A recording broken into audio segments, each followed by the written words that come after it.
Hello everyone, welcome to learning twist.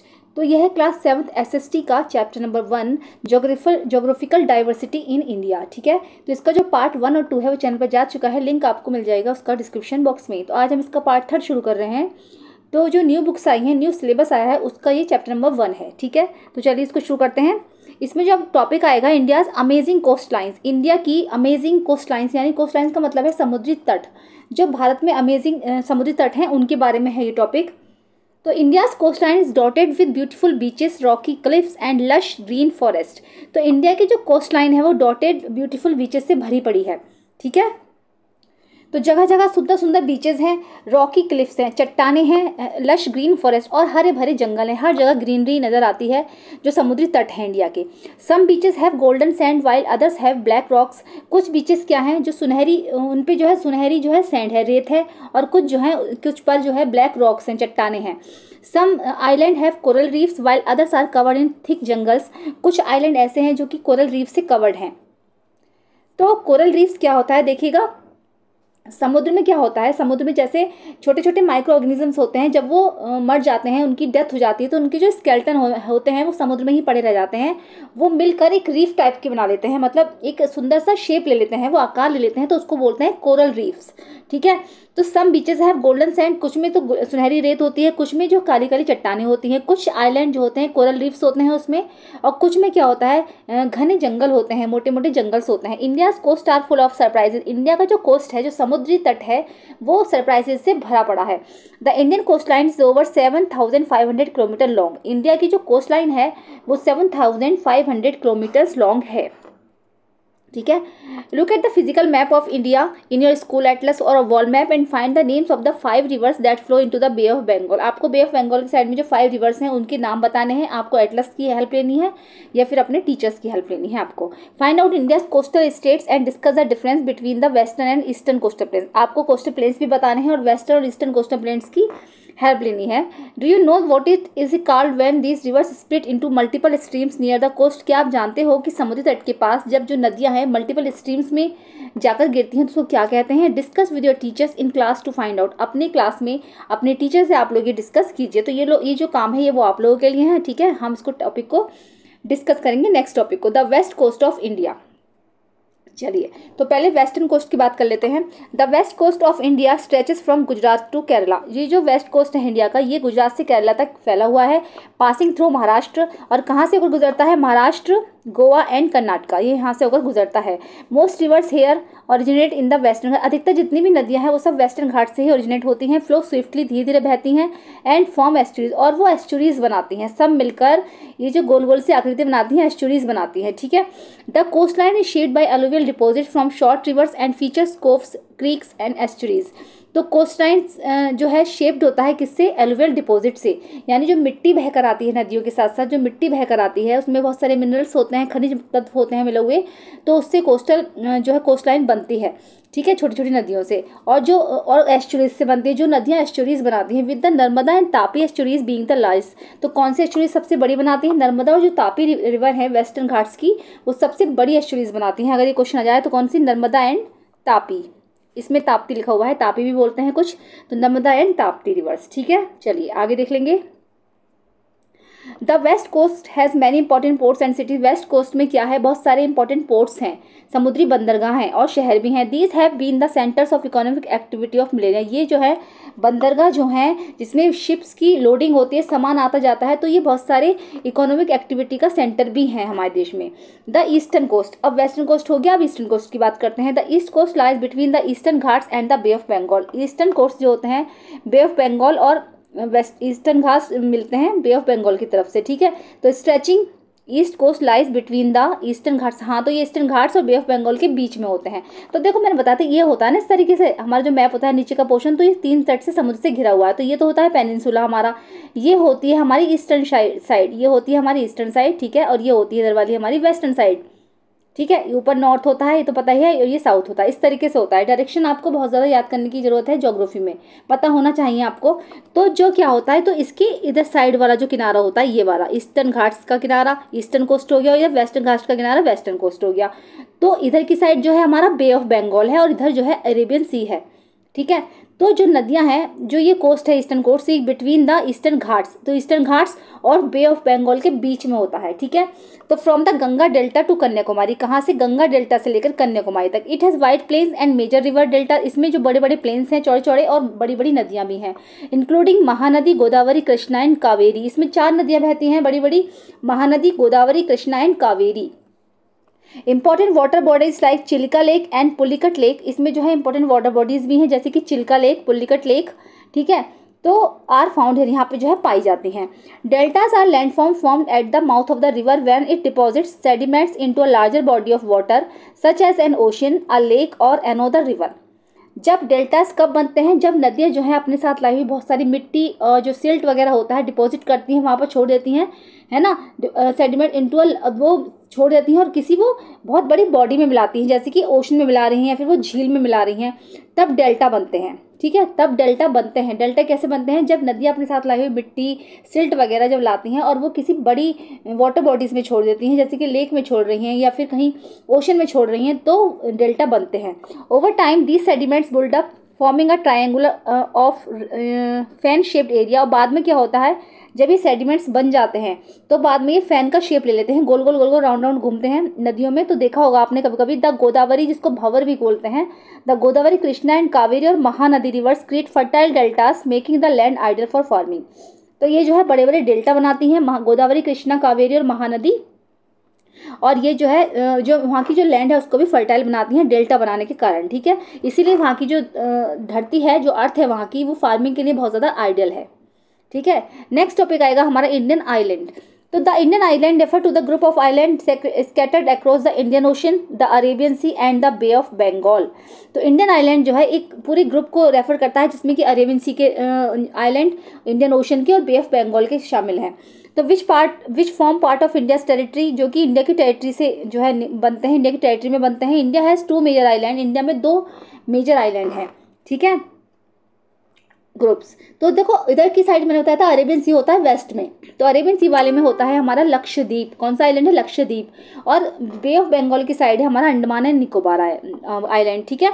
Lakshadweep in the Arabian C and Andaman and Nicobar island in the bay of Bengal. तो this island have unique wildlife. इन islands पे क्या है, unique wildlife है, wildlife बहुत ज़्यादा है, beautiful beaches हैं, कोरल रीफ्स हैं, कोरल रीफ्स मैंने बताया था अभी आपको, एंड वॉल्केनोस, वॉल्केनोस होते हैं ज्वालामुखी, जो वॉल्केनोस होते हैं। Several ancient tribes made these island their home tens of thousand of years ago.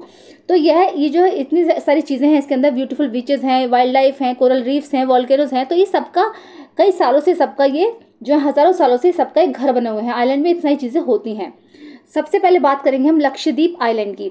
तो Lakshadweep is an archipelago, a group of island located in the Arabian Sea. Lakshadweep कहाँ पर है, अरेबियन सी का में लोकेटेड है, close to the Malabar coast of Kerala, जो कि केरला के मालाबार कोस्ट के बिल्कुल पास में है। It is made up of 36 island made of coral. ये जो है 36 आइलैंड बनाता है कोरल्स का। Not all island are inhabited by people. India controls a vast marine area allowing for fishing, resources exploration and environmental protection. तो यहाँ पर बहुत ज़्यादा व्यापार भी किया जाता है, ठीक है। फिशिंग का जो धंधा है यहाँ पर बहुत अच्छे से चलता है इस आइलैंड पर। नेक्स्ट आएगा Andaman and Nicobar island. This archipelago comprises more than 500 large and small volcanic island divided into 2 distinct group, the Andaman and the Nicobar Island। इसमें क्या होता है, इसमें भी जो है बहुत सारे वॉल्केनिक आइलैंड हैं इसमें, और 500 बड़े बड़े और छोटे छोटे वॉल्केनिक आइलैंड हैं, जो कि इनको 2 ग्रुप में डिवाइड किया गया है, जैसे कि अंडमान एंड निकोबार। तो their location is very important. इनकी जो लोकेशन है बहुत ज़्यादा इंपॉर्टेंट है, ठीक है। तो ये कोरल रीफ से मैंने बताया था, स्केल्टन होते हैं लक्षद्वीप आइलैंड, और ये है coral reef in the Andaman island, ठीक है, ये है।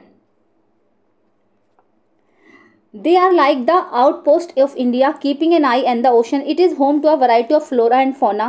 The Andaman Islands are also significant from a historical point of view. Many of our freedom fighters were jailed there under the most severe conditions in a prison complex called cellular jail. Okay.